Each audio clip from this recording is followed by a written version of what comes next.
Ok.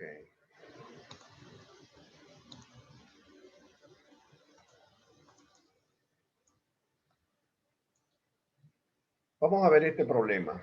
Un objeto de 1.5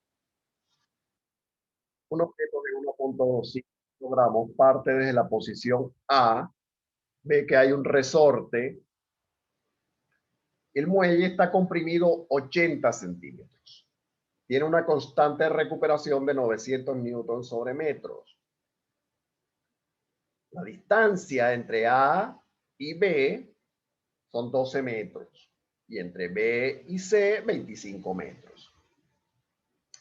La altura son 20 metros. Calcular la altura alcanzada por el objeto en la rampa si 1.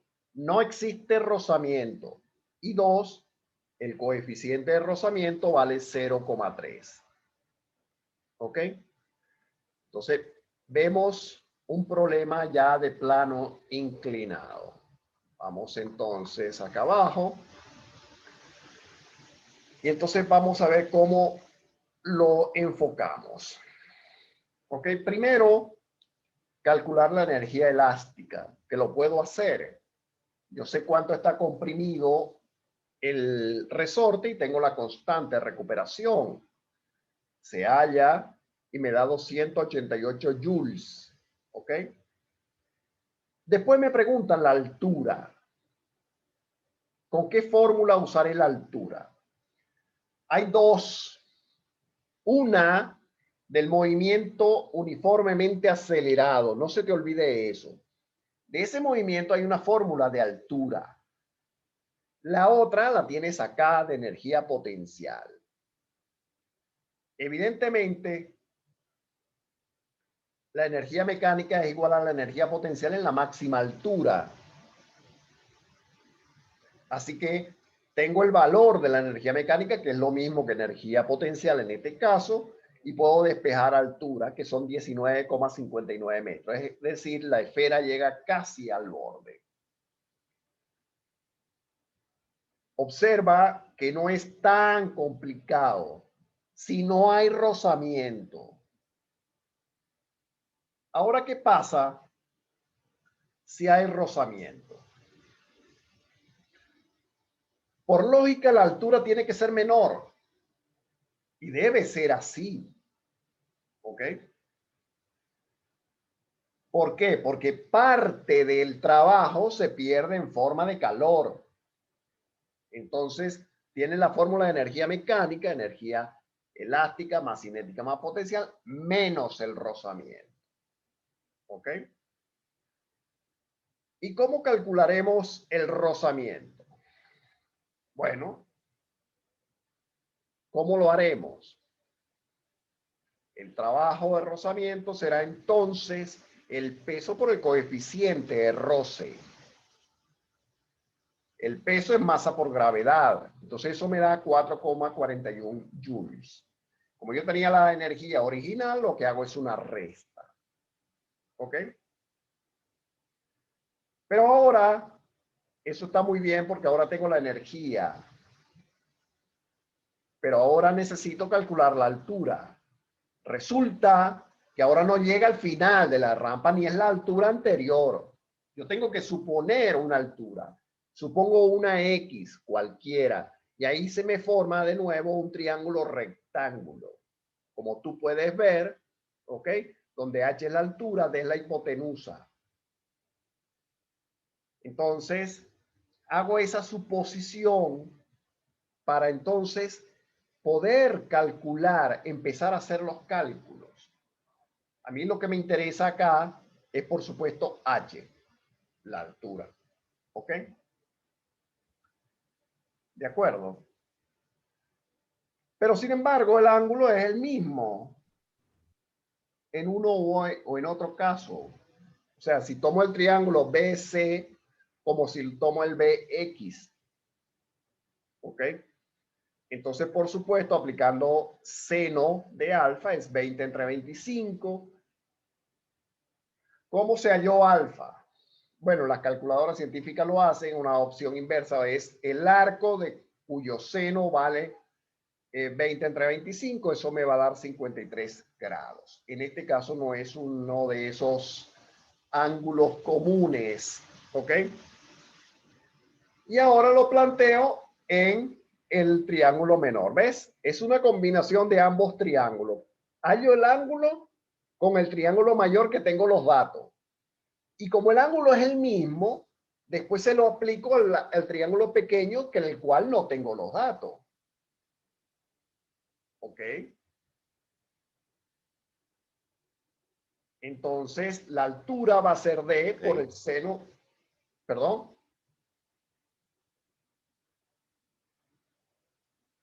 No, Okay. sigue, Ok. Entonces, D por el seno es 53 grados. Por supuesto, ahora necesitamos calcular D, evidentemente.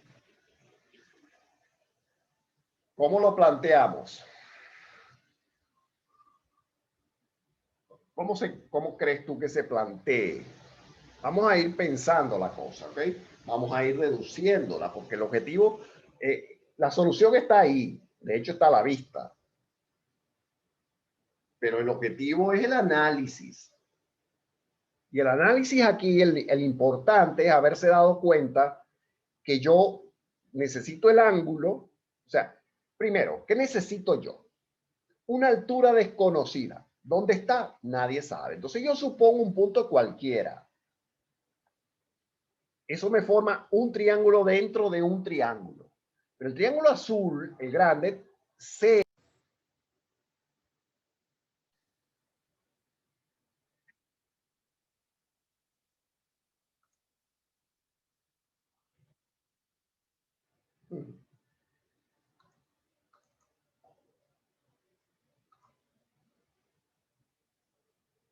Ok, perfecto. Bueno, entonces lo que hago es igualar mis energías, energía de mecánica menos el rozamiento igual a la potencial, y después sustituyo qué es cada una. ¿Qué es potencial? Masa por gravedad por altura. Pero esta H se puede poner como D por seno de 53, despejado de arriba. ¿Ok? Este coeficiente, este trabajo de rozamiento, ya sabemos que es el peso por la constante, etcétera. Y por el ángulo que forman entre ambos. ¿Ok? Que también lo tenemos. Este coeficiente te lo dan. Revisa el enunciado, ahí lo dice. Entonces, bueno, el problema se reduce a resolver esto y despejar D, ¿no? Finalmente D es 19,69 metros. ¿Ok? Lo colocamos después en la ecuación original, una sustitución, y la altura final entonces 15,75. ¿Ok? Un problema que debes resolver paso a paso tú, solo. Una hoja para analizarlo, para una vez que uno resuelve, no tiene que resolver 200 problemas de esto. Uno resuelve bien a conciencia unos 5 o 10 problemas y ya tiene la capacidad de resolver estos problemas. ¿Ok? Pero hay que resolverlo a conciencia, es decir, no solo verlo como está resuelto, sino sentarse con papel y lápiz y hacerlo. ¿Ok? Las ciencias matemáticas y físicas se trabajan de esa manera. ¿Ok? Entonces, bueno, este es un problema muy interesante que elegí digno, pues, de estudiarlo. ¿Ok?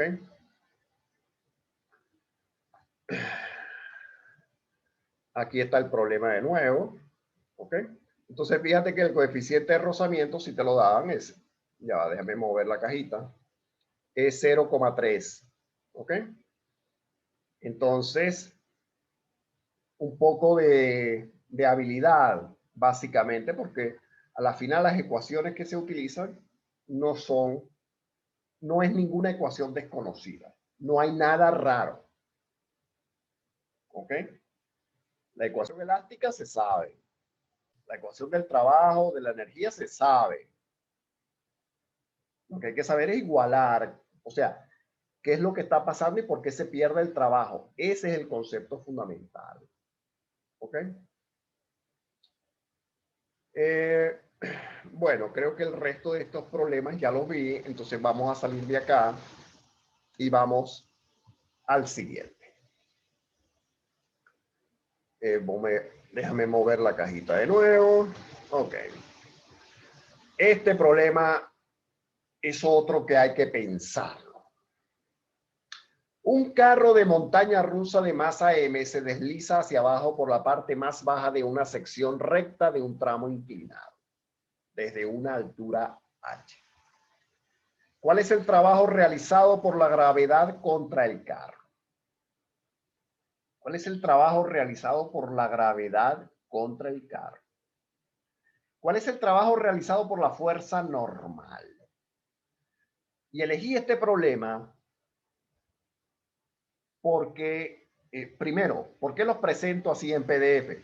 Porque sacar estos gráficos que vas a ver a continuación no es posible a PowerPoint. O sea, cuando lo saco, cuando convierto esto en PowerPoint, se mueven todos, ¿ok? Y no tenía tiempo para ponerme a dibujarlos, etc. Entonces, lo pongo así en original para que los veas y para que la información no se pierda. Y seleccioné estos problemas porque son representativos, porque dicen, dan un mensaje y repasan conocimiento. Aquí vemos el esquema. Del lado izquierdo, el plano inclinado y lo que está pasando. Del lado derecho, déjame mover otra vez la cajita. Ahí. Vemos el diagrama de fuerzas. Diagrama de fuerzas que hay que saber hacer. ¿Qué fuerzas están aplicándose sobre este carrito que está aquí arriba? Fíjate que el desplazamiento S, que lo llaman S, va en dirección del plano inclinado. El plano inclinado forma un ángulo phi con la horizontal. Oído mejor. Con la horizontal se llama phi. Es decir, este ángulo phi en el diagrama de fuerzas se... Okay.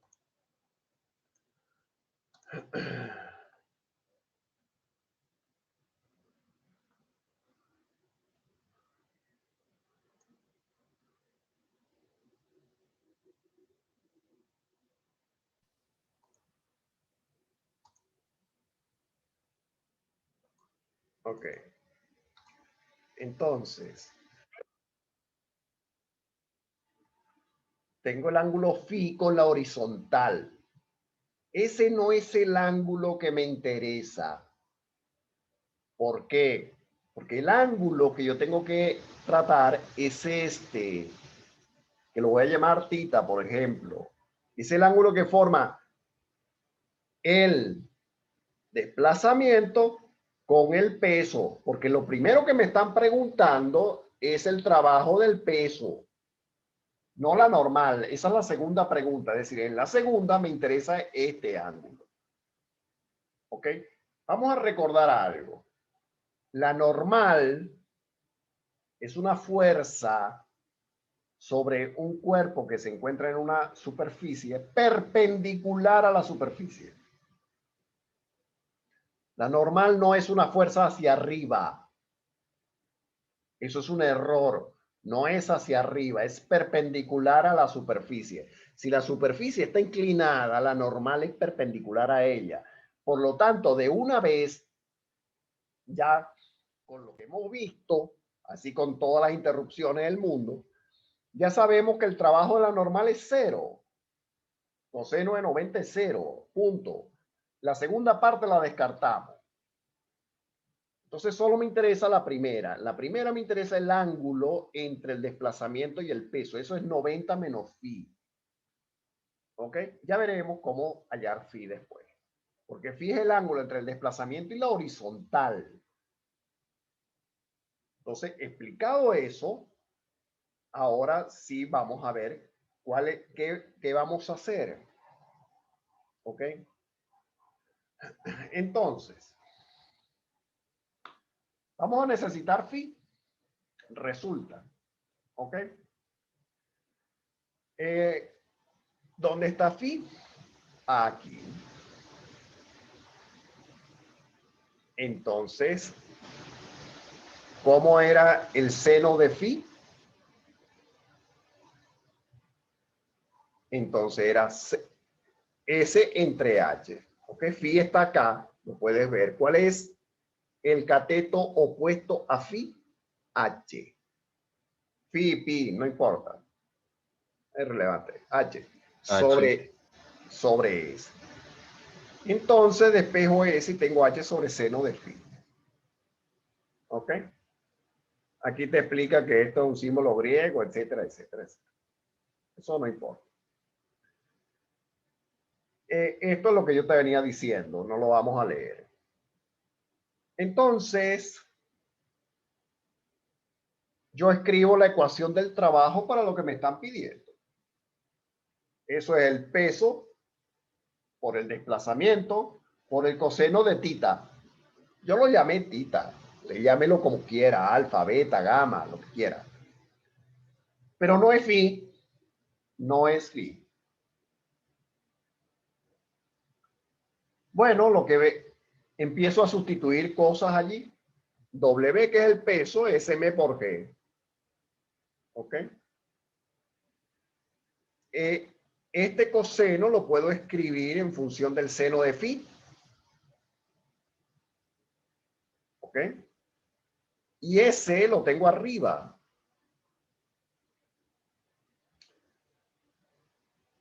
Así que cuando yo hago las simplificaciones adecuadas, me queda que el trabajo es M por G por H. ¿Ok?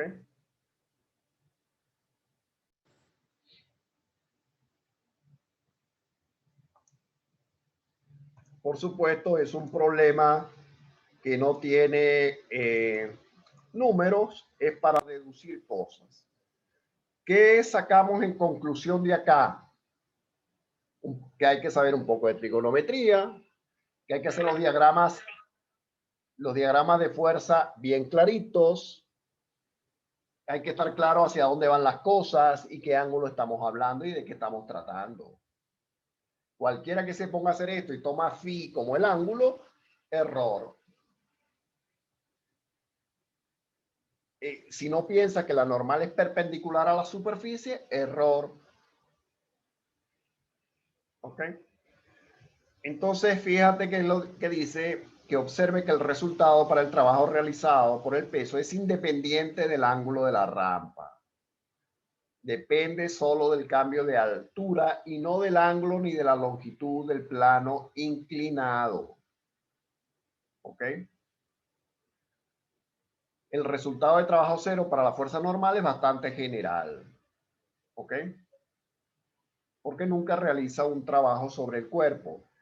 Esa fuerza específicamente siempre es perpendicular al desplazamiento.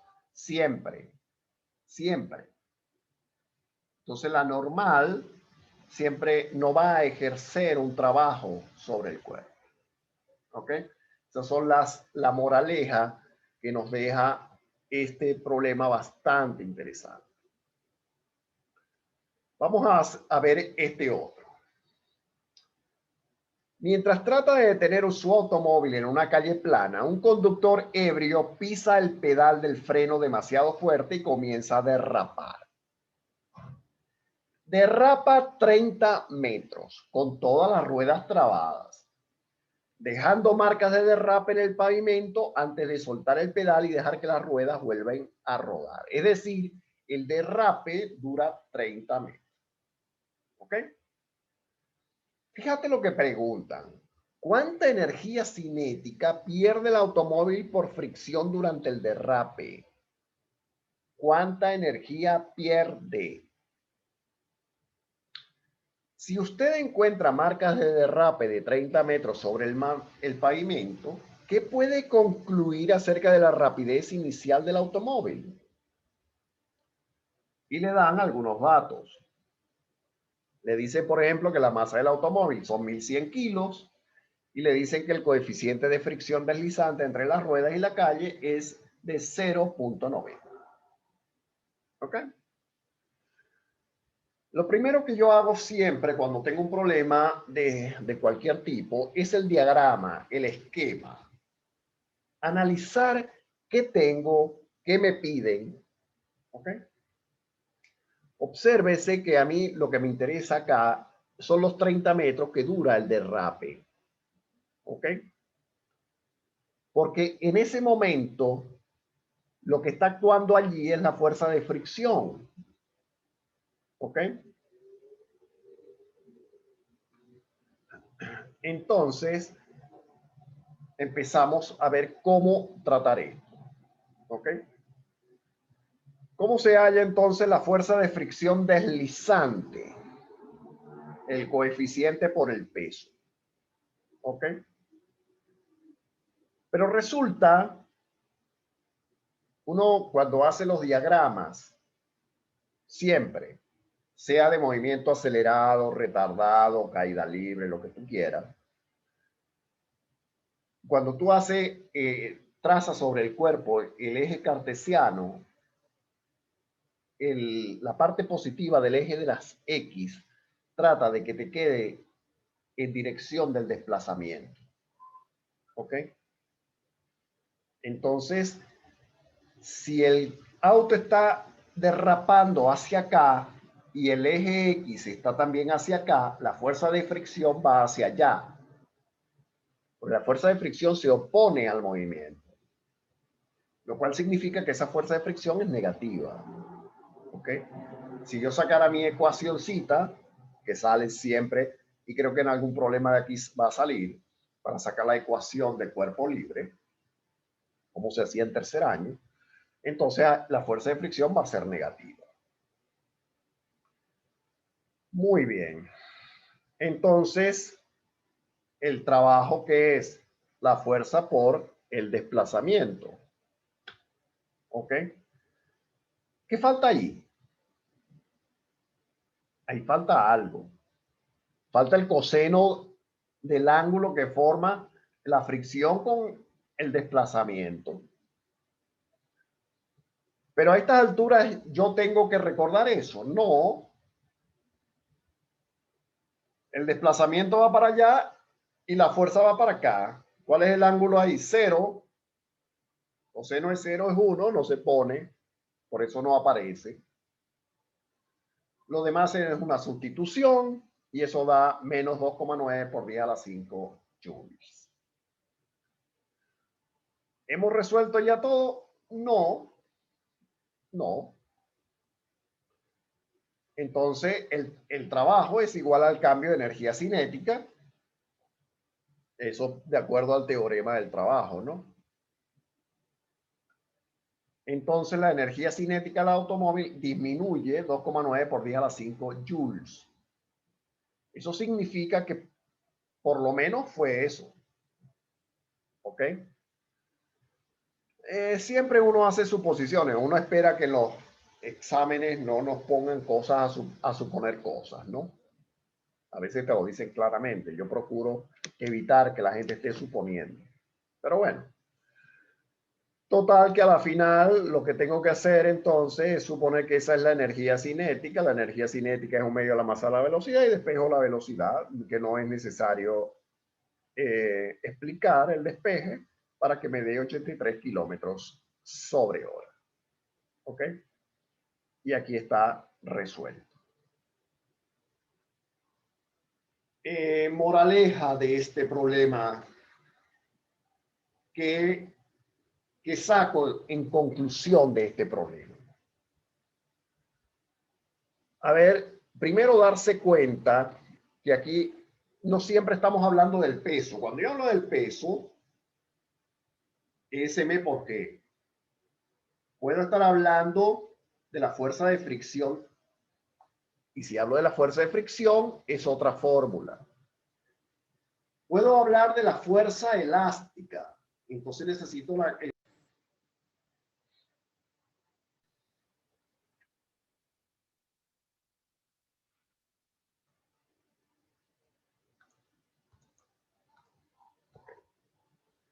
Entonces vemos que ya hemos manejado tres tipos de fuerzas, ¿no? Yo vi en esto que me mostraste, el plano inclinado terminaba en un círculo. Es prudente también recordar un poco de movimiento circular, ¿ok? No sé si es necesario o no, ¿ok?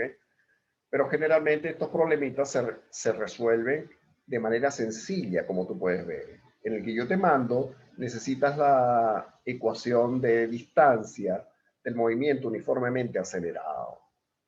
Son ecuaciones simples. Observa que hasta ahora no hemos empleado ninguna, ni nada del otro mundo. Nada. ¿Ok? Lo que sí hemos hecho es darnos cuenta de dónde están los puntos álgidos que yo tengo que saber. ¿Qué ángulo estoy trabajando? ¿Qué fuerza estoy trabajando? Si es una pérdida, si es una ganancia. Por eso yo los combino. A veces te piden que calcules la energía ganada. Puede ser que partió de una velocidad inferior y llegó a una superior, pero puede ser también, como en este caso, una pérdida de energía. Y hay que saber interpretar cuando la energía se pierde. Gaudí, por mucho que yo lo diga, si esto no se practica bien, esto debe ser concientizado, ¿ok? Ya después de que uno hace suficientes ejercicios, uno afronta los problemas, no importa el que sea, lo sabe afrontar, ¿ok? Pero cuando no se tiene suficiente práctica, entonces cuesta, ¿ok? Fíjate que necesitas conocimientos de trigonometría, un poco de inventiva. Por ejemplo, en el problema anterior, hallar un ángulo a partir de un triángulo conocido para después hallar lo que necesito del triángulo desconocido. Y además hacer un sistema de sustitución de ecuaciones. Estamos mezclando trigonometría, sustitución de ecuaciones, diagrama de cuerpo libre, movimiento acelerado, teorema del trabajo, ecuación de energía. Es todo un conjunto de cosas y eso es lo que hace esta parte un poco más engorrosa, que no es aplicar una fórmula y ya como en caída libre. ¿Ok? No, aquí no es tan trivial. Entonces, hay elementos de muchas partes que hay que saber combinar. Son elementos sencillos, pero hay que saber combinarlos. ¿Ok? Porque si no se saben combinar, entonces obviamente estaremos en problemas. Bueno, aquí hay, por supuesto, más ejercicios para resolver. Por ejemplo, yo puedo calcular la energía hasta de un electrón. El electrón de un átomo de hidrógeno tiene una rapidez de 2.2 por 10 a la 6 metros sobre segundo. ¿Cuál es la energía cinética de este electrón? ¿Qué necesita para calcular eso? La masa del electrón, que la buscas en una tabla, pues eso aparece en cualquier índice químico. ¿Ok? Pero el problema 3 sí deberías resolverlo porque dice, compara la energía cinética de una bala de 15.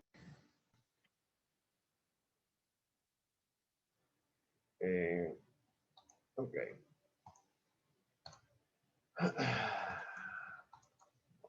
Acomodamos la cajita como siempre. Ya. Entonces, compara la energía cinética de una bala de 15 gramos disparada a 630 metros sobre segundo con la de una bola de boliche de 15 kilos soltada a 6,3 metros sobre segundo. ¿Ok? ¿Están todos los datos? No hace falta explicarlo. Ahí queda para que usted lo resuelva. La energía sobrante de una planta generadora de potencia eléctrica puede almacenarse temporalmente como energía gravitacional, usando esta energía sobrante para bombear agua de un río a un depósito a alguna altitud sobre el río. Si el depósito está a 250 metros sobre el nivel del río, ¿cuánto se debe bombear en metros cúbicos? Con objeto de almacenar 2 por 10 a la 13 joules. ¿Ok? Metro cúbico es una unidad de volumen. Y por favor, no confundir con unidades de capacidad. Eso debería ya saberlo, ¿no? Centímetro cúbico no es mililitro. Bueno.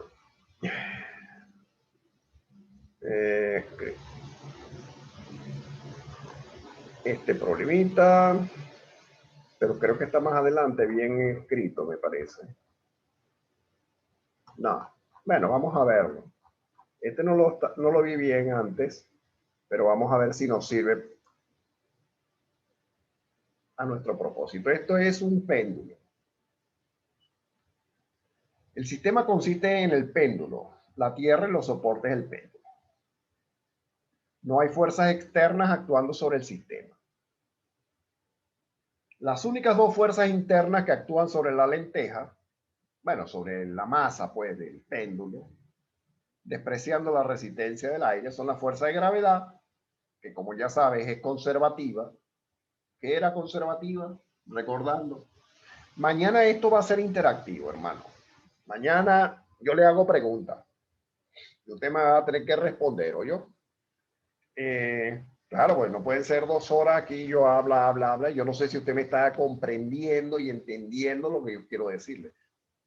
O si estoy fuera de lugar en lo que estoy diciendo, ¿no? O sea, usted tiene que decirme si esto le está sirviendo, si no le está sirviendo, si qué ajustes debo hacer, hacia dónde debo ir más, alguna debilidad en particular. O sea, ese es el tipo de cosas. Esto tiene que ser interactivo, no es como presencial, ¿no? El profesor habla, la gente escucha, no entiende. Usted tiene que guiarme, ¿ok?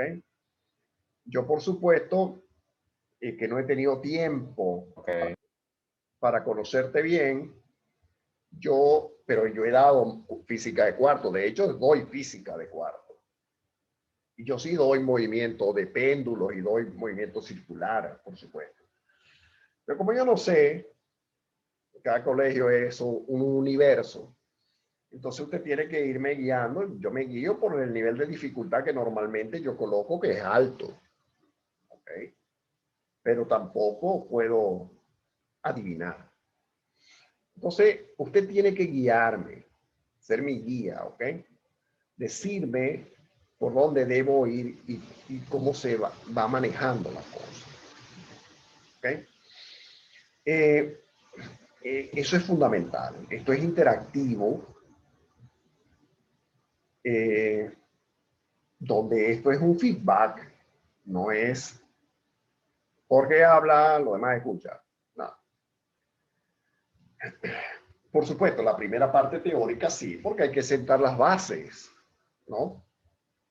Pero ya mañana no debería ser así. Mañana yo le hago preguntas, usted me responde, vemos si está entendiendo, si ha comprendido. Espero que haya hecho algún problema, etcétera, etcétera, etcétera. Entonces, la fuerza de gravedad es conservativa. ¿Qué era conservativa? Depende de su posición y no de la trayectoria. ¿Sí? Una fuerza no conservativa, la del problema anterior que está arriba. Ok. Perfecto. Tenemos sonido. Bien, bien, bien. Vamos de nuevo al documento. Arreglamos esto. Ponemos la cajita para acá. Okay.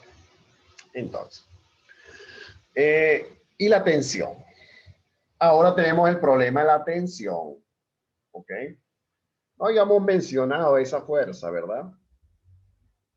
Cuando tenemos una cuerda tenemos tensión. El trabajo que hace T aumenta a razón de T por B. ¿Ok? T es perpendicular a B. Entonces T por B es igual a 0. Me explico.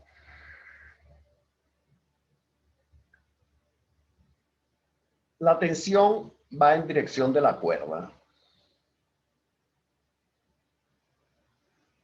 ¿Sí? Y la cuerda es perpendicular al movimiento del péndulo. ¿Cómo se mueve un péndulo? ¿Cómo va la cuerda? Es decir, la cuerda hace esto, De esto. izquierda a derecha. Exacto. Esto, esto. Es decir, si en cualquier punto del péndulo, si está en este punto, cuerda es perpendicular al movimiento. Si está aquí abajo, perpendicular. Si está por acá, es perpendicular, bueno, como sea, perpendicular. Si es perpendicular, pues no hace ningún trabajo. Entonces aquí el peso es el que está haciendo el trabajo. ¿Ok? Entonces, con lo que sabemos de la energía mecánica del sistema, lenteja tierra se conserva. La energía mecánica se conserva, primera ley de la termodinámica, ya lo dije, etc.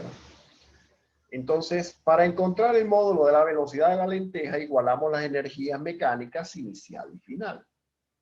¿Ok? ¿Qué debería hacer? Bueno, un esquema del sistema con sus configuraciones. Se elige Y0 en la posición más baja de la oscilación y aplica el principio de la conservación de la energía mecánica. Es decir, la energía mecánica final es igual a la energía mecánica inicial. Eso dice el principio. Ahí está bien escrito. Que a veces se pone de otra forma. La energía mecánica, energía cinética, energía final. Trabajo es el cambio de energía mecánica. Si una aumenta, la otra disminuye. Aquí está claro. La energía mecánica final tiene que ser igual a la energía mecánica.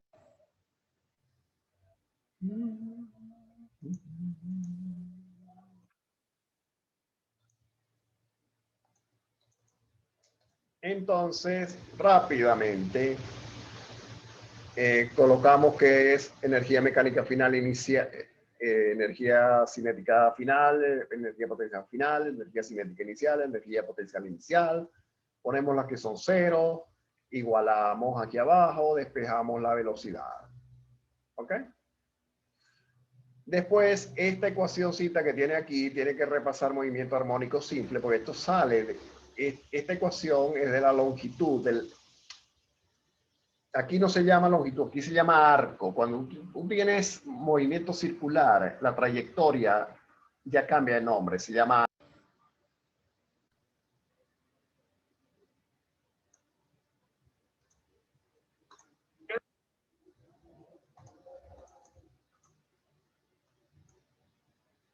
Entonces, tenemos la ecuación que sale del movimiento armónico simple y despejo H, ¿ok?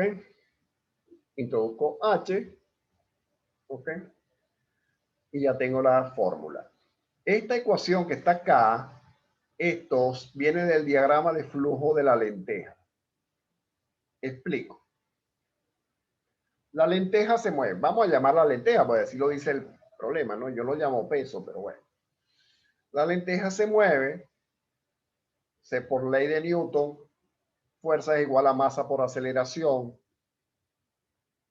cuando el cuerpo se mueve. Cuando el cuerpo no se mueve, la ecuación se iguala a cero. En este caso, el movimiento. Eso explica masa por aceleración de este lado. Del lado izquierdo, yo tengo que en la lenteja tiene dos fuerzas, una en una dirección y la otra en dirección opuesta, negativa. ¿Ok? Entonces, el eje de las Y está hacia arriba en este caso, y por lo tanto, hacia arriba va la tensión que va en la cuerda y hacia abajo va el peso, que en este caso sería negativo. Por eso es que aparece T menos mg es igual a ma. Eso significa que el objeto se está moviendo. ¿Ok? Bueno, después aquí están los pasos. Esa es la parte crucial que hay que entender. Y para al final llegar a la ecuación que está acá, con lo cual se resuelve el problema si tiene los datos, por supuesto. ¿Ok? Interesante el problema porque ahora se introduce el movimiento armónico simple. ¿Ok? Y vamos a ver si tenemos tiempo de incluir el movimiento circular, que creo que sí. ¿Ok? Es de que estamos incluyendo en la explicación todas las fuerzas posibles. Ya hemos incluido fuerzas elásticas, fuerzas de fricción, peso, tensión, ¿ve? Movimiento armónico simple. Y ya en el problema, en el problemario, en la pruebita de ensayo que tiene que hacer, aparece el movimiento uniformemente acelerado. O sea, hay elementos. Hemos visto elementos de trigonometría, ¿ok? Y deducción de trigonometría, ¿ok? Muy bien, vamos a ver, estas son las curvas, ¿ok? Un poco de la explicación, te lo dejo allí para que después en el video lo puedas parar y la puedas ver. Pero sobre esto no vamos a entrar más nada, ¿no? Lo importante aquí es que la energía mecánica es constante, sencillamente. Si una sube, la otra baja. Y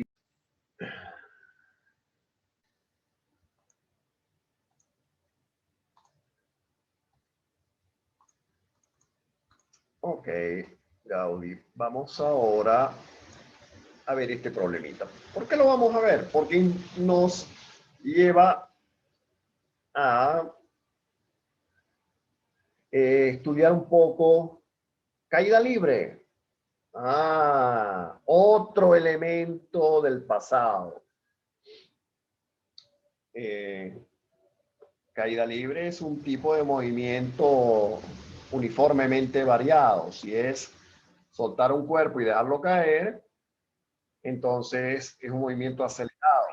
Pero también hay un tipo de movimiento que es uniformemente variado, pero retardado, cuando yo lanzo verticalmente hacia arriba un objeto. Ese objeto va a subir hasta que se detiene y a partir de ese momento empieza a descender. ¿Ok?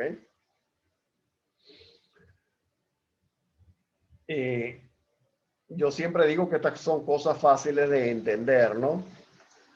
Hasta que lo pregunté un día en un examen y alguien me dijo que si yo lanzo un objeto hacia arriba, aumenta su velocidad al infinito. Si eso fuese cierto, con lanzar una piedra llegaría a Andrómeda. Eso no pasa. ¿Ok? Entonces, bueno, no creas que... Aquí estás repasando toda la física.